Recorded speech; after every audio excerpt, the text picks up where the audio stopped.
I'm going to start sharing my screen here.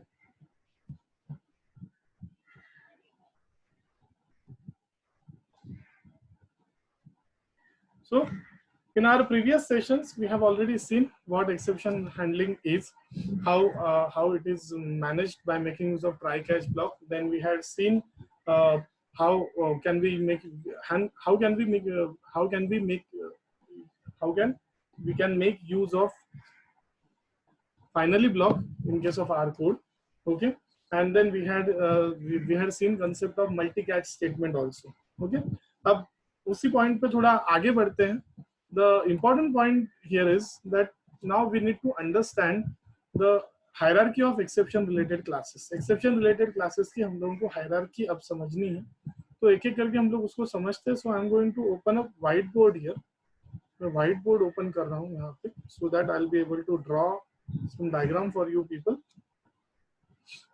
Okay, so now the first and most important point here is at the top of the hierarchy there is a class belongs to java.lang package and the name of the class is throwable. So at the top of the hierarchy we have this java.lang.throwable class available. Now this particular class is inherited by two classes. इस class को दो classes inherit करेंगे यहाँ पे.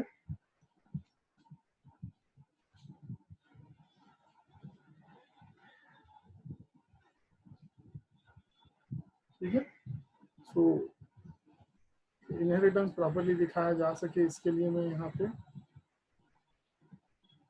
Arrows बनाऊंगा.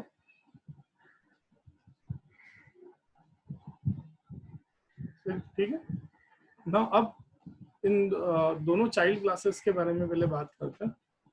The first class here is going to be java.lang.exception class. So this java.lang.exception class जिसके बारे में हम लोग ऑलरेडी बात कर चुके हैं ऑब्वियसली. ठीक है, which is inherited by all the exception related classes in Java. This class itself inherits from throwable class. Okay, and then throwable class को inherit करने वाला एक और class यहाँ पे available है, that is java.lang.error class. See, the important point here is ये जो java.lang.error class है, this class is there to represent all the system or fatal errors that we had already talked about. जो system के failures होते हैं. अब sir इसका example आप कोई दे सकते हो क्या? सिस्टम फेलियर का जरूर दे सकता हूं मैं एग्जांपल से. कंसीडर कर लो दैट हम लोग एक पर्टिकुलर क्लास का ऑब्जेक्ट क्रिएट करना चाह रहे हैं अपने कोड में. As we all know, object of the class is always going to get stored on heap. ये जो ऑब्जेक्ट बनेगा वो हमेशा हीप पे स्टोर होगा. ठीक है, but suppose due to some reason JVM is not able to create some memory available on heap, है ना. हीप ऑलरेडी फुल हो चुका है और JVM वहां पे मेमोरी अवेलेबल नहीं कर पा रहा है. तो ऐसे टाइम पे हमारे जो क्लास का ऑब्जेक्ट हम लोग बनाना चाह रहे हैं उस ऑब्जेक्ट को हम लोग सेव कैसे कर पाएंगे, है ना. So is it problem of your program? क्या ये तुम्हारे प्रोग्राम का प्रॉब्लम है कि JVM मेमोरी फ्री नहीं कर पा रहा? तो answer is no. This is problem from JVM side and such an issue can be considered as system error और फेटल एरर. तो जितने भी सिस्टम एरर या फेटल एरर्स आ सकते हैं उनको इस क्लास के थ्रू रिप्रेजेंट किया गया है. तो now this particular class java.lang.error, है ना, is there to represent all the system or fatal errors. ये चीज हमेशा याद रखना. So sir, are there any examples of such classes? तो आंसर इज yes. एग्जांपल्स जरूर इसके अवेलेबल है. Some of them are say java.lang. Out of memory error. ये जो एरर के बारे में जब मैंने अभी जिस एरर के बारे में बात की थी जो हीप फुल होने के बाद आएगा, if JVM is not able to free some memory, so that is represented using this out of java.lang. out of memory error. then java में एक assertions का भी concept यूज होता है.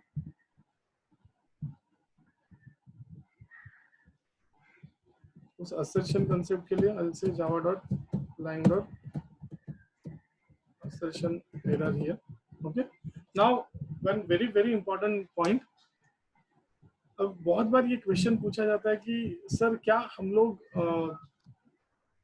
एरर्स को ट्राई कैच ब्लॉक के through manage कर सकते हैं, तो answer is definitely yes.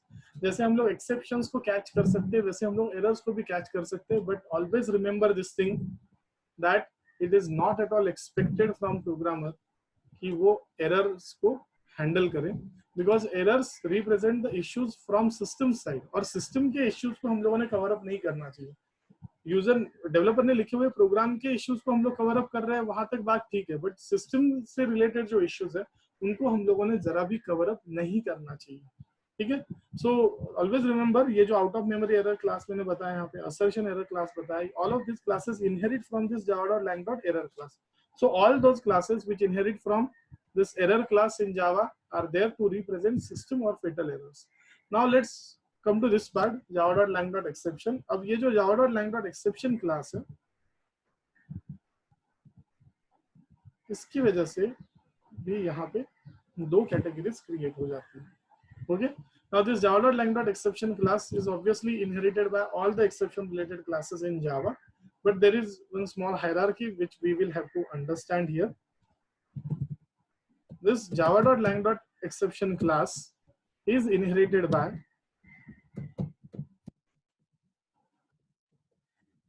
a class called as java.lang.runtime exception, है ना? So java.lang.runtime exception नाम का एक क्लास है, ये क्लास इस एक्सेप्शन क्लास को इनहेरिट करता है, and then all the exception related classes which inherit from this runtime exception class, इसका एक एग्जांपल मैं यहाँ पे लिख रहा हूँ जो हम लोग ऑलरेडी देख चुके हैं।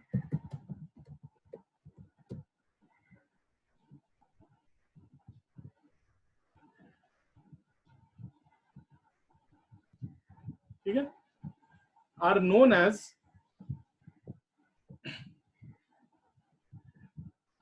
पहले मैं चलो पहले नाम लिख देता हूँ यहाँ पर, are known as unchecked exceptions, उनको unchecked exceptions कहा जाता है। So I'll just write it here.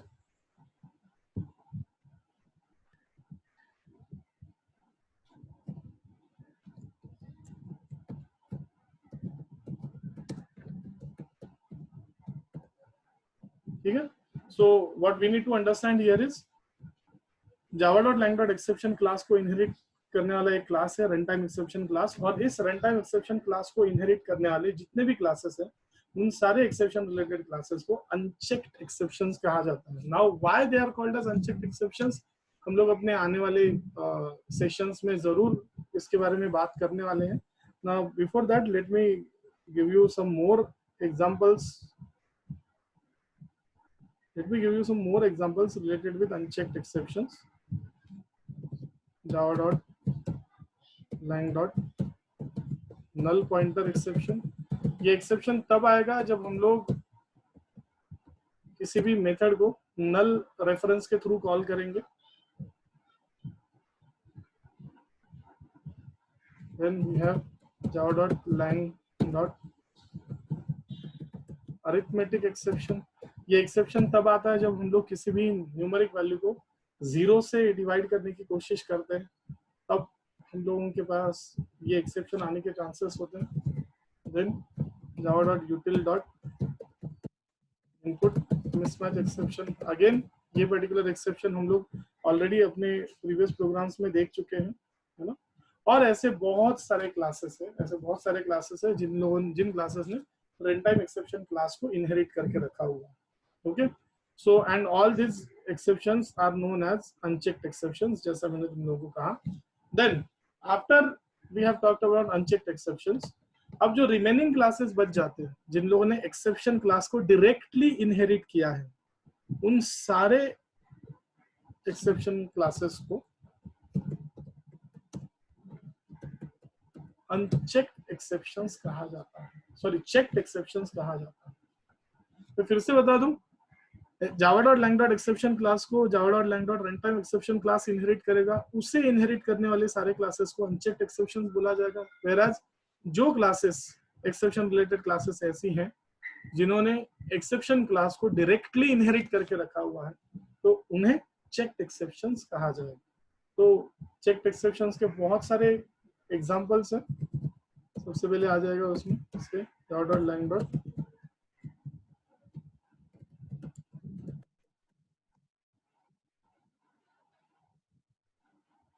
Class not found exception, बहुत सारे एग्जांपल्स आ जाते हैं इनके।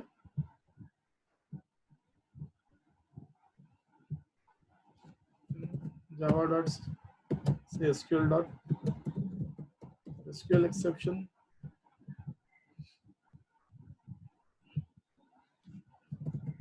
java dot io exception, okay.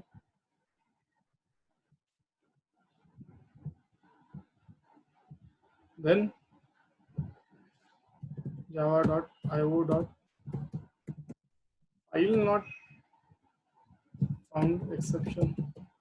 ऐसे बहुत सारे एक्सेप्शंस हैं जो चेक्ड एक्सेप्शंस की कैटेगरी में आते हैं, and these are such exception related classes जिन्होंने एक java.lang.exception क्लास को डायरेक्टली इनहेरिट करके रखा हुआ है। ओके, सो अब क्वेश्चन ये आता है कि सर इनको चेक्ड एक्सेप्शंस क्यों कहा जाता है। अगेन हम लोग ये ऐसा क्यों कहते हैं, ये वाला पार्ट हम लोग जरूर देखेंगे अपने आने वाले सेशंस में, है ना। We are definitely going to discuss this parts, but before we do that, this is the hierarchy of exception related classes that we will have to understand. At the top of the hierarchy अपने पास एक class है java.lang.throwable। इस class को inherit करने का काम दो classes ने किया है, java.lang.exception and java.lang.error। then java.lang.error यहाँ पे सारे सिस्टम एरर्स को रिप्रेजेंट किया गया है, यहाँ पर सारे सिस्टम एरर्स को यहाँ पे रिप्रेजेंट किया गया है। whereas ये जो एक्सेप्शन क्लास है उसे इनहेरिट करने वाली एक क्लास है रनटाइम एक्सेप्शन क्लास। उस क्लास को इनहेरिट करने वाली जितने भी क्लासेस है those are known as unchecked exception. whereas exception class को डायरेक्टली इनहेरिट करने वाले जो क्लासेस है उनको चेक्ड एक्सेप्शंस कहा जाए। So you can always take screenshot of this particular diagram. This having good understanding of this part is very important। ये बहुत important है अपने लिए। I just hope कि तुम लोगों को ये पूरा structure समझ में आ गया हो। Definitely we are going to come back to this particular part in our coming sessions. So now let's go back to our code। अब हम लोग अपने कोड में वापस चले जाते हैं। Okay. Now the next concept related with exception handling that we are going to see here is related with the use of throw keyword in case of Java। throw keyword। तो एक काम करते हैं यहाँ पे, we are going to add a class here। say I'm going to name this class as throw demo। उस class का नाम throw demo दे दूंगा वहाँ पे।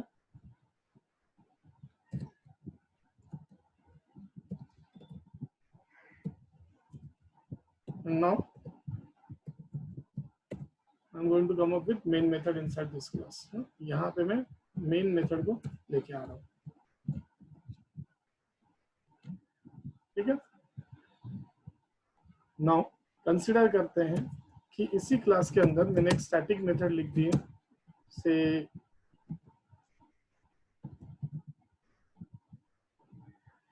do something। तो do something नाम की एक मैंने स्टैटिक मेथड लिख दी यहाँ पे। ओके, एंड देन मुझे ऐसा यहाँ पे बोला जा रहा है कि write such code inside do something method because of which a particular exception should occur in your code। ऐसा बोला जाता है मुझे कि ये do something method के अंदर कुछ ऐसा कोड लिखो जिसकी वजह से एक्सेप्शन आ जाए, है ना। which exception is to come in the code, ये और should come in the code, ये हम लोगों को स्पेसिफाई नहीं किया गया, है ना। बस इतना बोला जाता है कि यहाँ पे एक्सेप्शन आना चाहिए। तो अब क्वेश्चन ये आता है कि हम लोग बिना मतलब के एक्सेप्शन कैसे लेके आ सकते हैं। See in case of string index out of bounds exception हम लोगों ने ऐसा इनपुट दिया था जिसकी वजह से वहां पे वो एक्सेप्शन आया था, ठीक है। किसी भी नंबर को 0 से डिवाइड करोगे तो ये सिचुएशन बनती है कि अरिथमेटिक एक्सेप्शन आ जाएगा। बट अगर हम लोगों को बोला जाता है कि बस एक्सेप्शन को लेके आओ, वहां सिचुएशन मैटर नहीं करती, तो हम लोग यहाँ पे क्या कर सकते हैं, ऐसे टाइम पे हम लोग ऐसा कुछ कर सकते हैं। सपोज मैं यहाँ पे एक मैसेज लेके आऊंगा, going to throw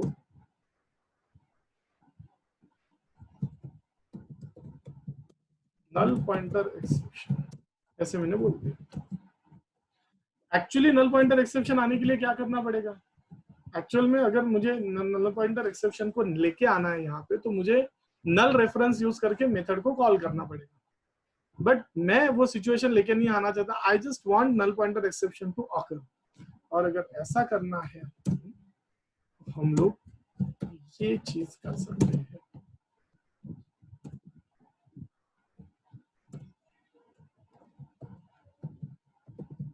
Look at the code that I have written. देखो मैंने लिखा क्या है यहाँ, I have said throw, तो किसे थ्रो करो, सी एक थ्रो किसे किया जाता है, एक्सेप्शन को। बट एक्सेप्शन को थ्रो करना मतलब क्या करना, रिलेटेड एक्सेप्शन क्लास, जिस किसी भी एक्सेप्शन को लेके आना, उस क्लास का ऑब्जेक्ट बनाओ और उस ऑब्जेक्ट को थ्रो करो। That's what we are doing here. See new, मैंने नल पॉइंटर एक्सेप्शन क्लास का क्या क्रिएट किया यहाँ पे, मैंने नल पॉइंटर एक्सेप्शन क्लास का यहाँ पे ऑब्जेक्ट क्रिएट किया है। आई हैव क्रिएटेड ऑब्जेक्ट और null pointer exception class, and then वो जो ऑब्जेक्ट बनाया मैंने, उसके साथ क्या मैसेज जाना चाहिए वो डिस्प्ले करने के लिए मैंने वहां पे लिख दिया थ्रोन बाय मी। ठीक है, अब मेन मेथड में आ जाते हैं वापस।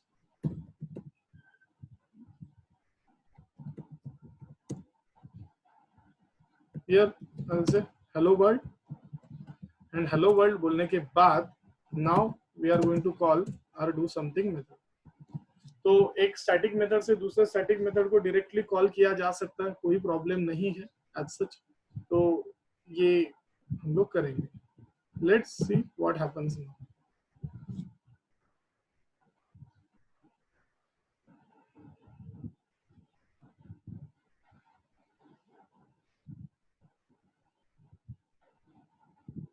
As you can see then, सबसे पहले क्या लिख के आ गया, हेलो वर्ल्ड, ये तो मेन का पार्ट था। देन हम लोगों ने डू समथिंग मेथड को कॉल किया, डू समथिंग मेथड के अंदर से इस पर्टिकुलर स्टेटमेंट को एग्जीक्यूट किया गया, going to throw null pointer exception, so that got displayed on screen, है ना।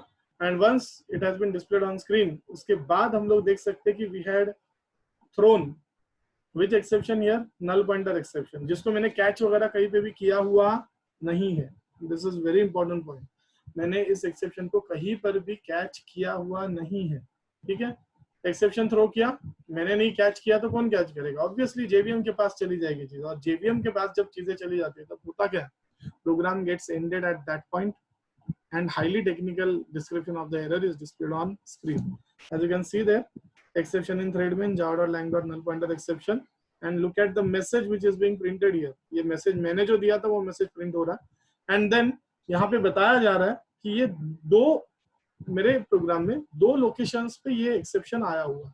नाउ लेट्स अंडरस्टैंड दिस, ये दो लोकेशंस पे क्या बोल रहा है, see our program started from main, जैसे हम लोगों ने डू समथिंग को कॉल किया, हम लोग डू समथिंग के अंदर गए, वहां से एक्सेप्शन आया, तो ये इसी को स्टैक ट्रेस बोला जाता है। This is stack trace. First main method got called, from main method line number in line number 14 we had placed call for a do something method, and do something method में line number 8 के अंदर actually null pointer exception वहां पे occur हुआ है ना। this is being displayed on screen, and as you can see there, मैंने कोई भी null reference यूज करके मेथड को कॉल नहीं किया है ना। it was told to me that you just have to show an exception occurring in your code। भले ही वो एक्सेप्शनल सिचुएशन कोड में आई हो या नहीं आई हो, हम लोगों को मैटर नहीं करना। We just want you to generate an exception, we just want you to raise an exception, and if you want to do so, obviously that can be done using throw keyword। okay, अब ये question आता है कि sir why would a programmer want to do so, programmer को ऐसा करने की जरूरत ही क्या पड़ी, प्रोग्रामर के सामने ऐसी क्या सिचुएशन आ जाएगी कि उससे जानबूझ के एक्सेप्शन थ्रो करना पड़ेगा। Definitely we are going to discuss about this, हम लोग डेफिनेटली इसके बारे में डिस्कस करने वाले हैं। We are going to discuss about it in our coming session. हम लोग अपना जो कमिंग सेशन आने वाला है उसमें इसके बारे में डिस्कस करेंगे कि why would programmer want to throw an exception in his or her code. Okay, so I just hope that you people have understood the hierarchy of the exception that I had shown you. So I'll show that diagram once again to you. So this was the diagram that I had drawn showing the hierarchy of exception related classes. At the top of the hierarchy we have throwable class. इस class को दो classes ने inherit किया है, java.lang.error and java.lang.exception. java.lang.error class को inherit करने वाली बहुत सारे क्लासेस हैं which are there to represent system errors और fatal errors, है ना.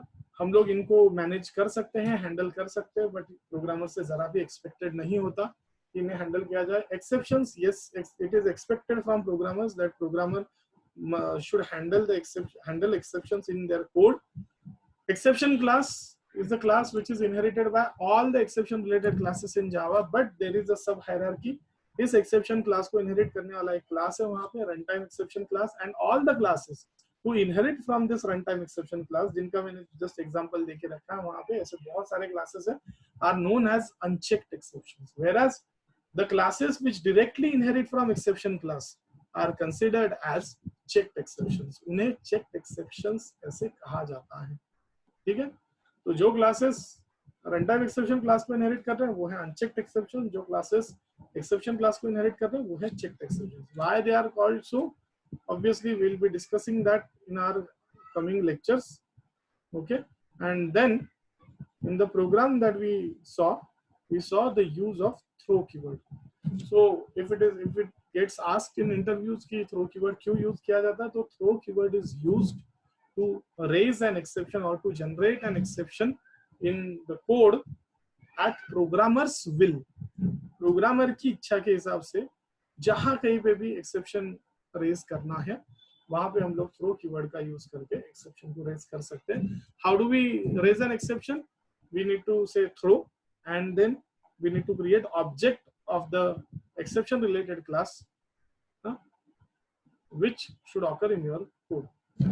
Okay, तो उस exception related class का object बनाओ और उसे throw करो जो तुम्हारे कोड में occur होना चाहिए. ठीक है, so I just hope that you people have understood this scenario. In our coming sessions we'll be talking about many more interesting things about exception handling in case of Java. So I'm going to stop sharing my screen now. Thank you.